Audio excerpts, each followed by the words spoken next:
Assalamualaikum warahmatullahi wabarakatuh. Perkenalkan, nama saya Desya Putri, NPM 2108260024 dengan blog embriologi dan genetik. Nah, jadi saya akan menjelaskan mind mapping saya yang berjudul jaringan epitel. Nah, jadi kita bahas jaringan itu, dia merupakan sekumpulan sel yang melakukan fungsi tertentu tergantung jenis jaringannya, seperti jaringan apa gitu. Kemudian definisi dari jaringan epitelium ini, dia merupakan sekumpulan sel yang memiliki karakteristik berikut, seperti jarak antara sel dalam jaringan itu sangat rapat.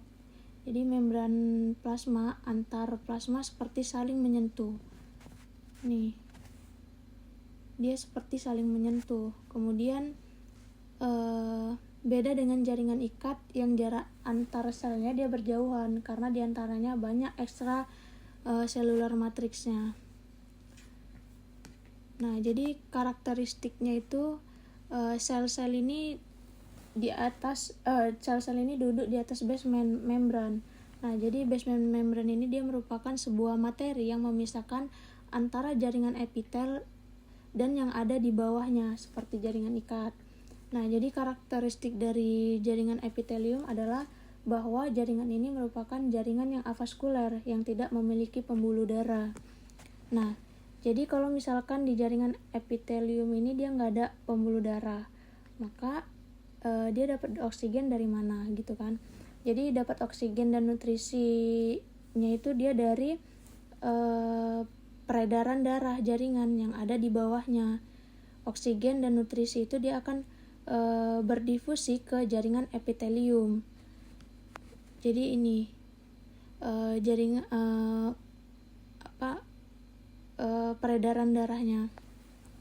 Nah, lalu zat-zat buangan dari sel-sel jaringan epitelium ini dia akan berdifusi ke peredaran darah jaringan yang ada di bawahnya. Nah, jadi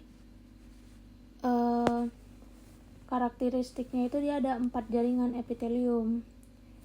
Nah, jadi bahwa yang pertama itu bahwa jaringan ini dapat berbentuk satu lapis atau bisa beberapa lapis karakteristik. Terakhir dari jaringan epitelium ini bahwa jaringan ini dapat diklasifikasikan menjadi 2 jenis, yaitu ada glandula covering dan lining. Nah, jadi glandula epitelium ini dia berperan membentuk kelenjar yang berperan untuk mensekresikan zat-zat ke peredaran darah atau ke permukaan tubuh. Nah, jadi ini jaringan glandula covering dan liningnya. Nah, kemudian covering dan lining epitelium ini dia berfungsi sebagai lapisan terluar dari kulit dan beberapa organ.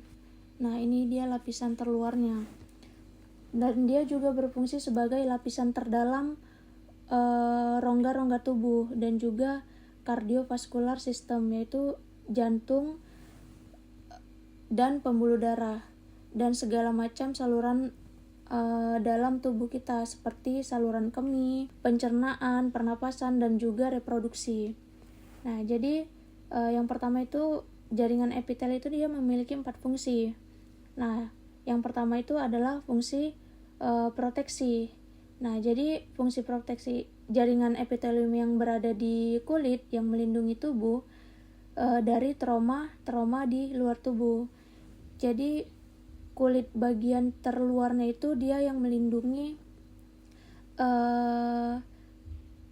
tubuh untuk melindungi tubuh dari trauma-trauma di luar tubuh.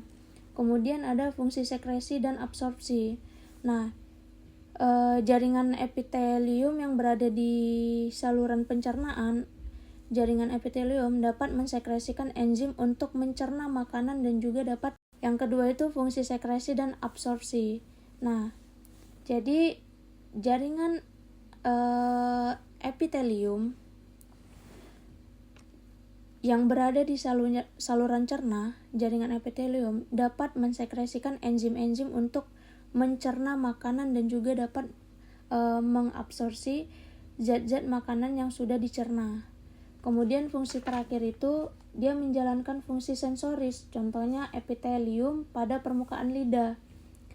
Nah, jadi di permukaan lidah yang membentuk papila lidah yang dapat mendeteksi berbagai macam rasa makanan yang masuk ke mulut. Tuh. Baik, sekian dari referensi saya. Ini referensi yang saya ambil. Jika ada salah kata, salah ucap, saya mohon maaf. Terima kasih. Wabillahi taufiq wal hidayah. Assalamualaikum warahmatullahi wabarakatuh.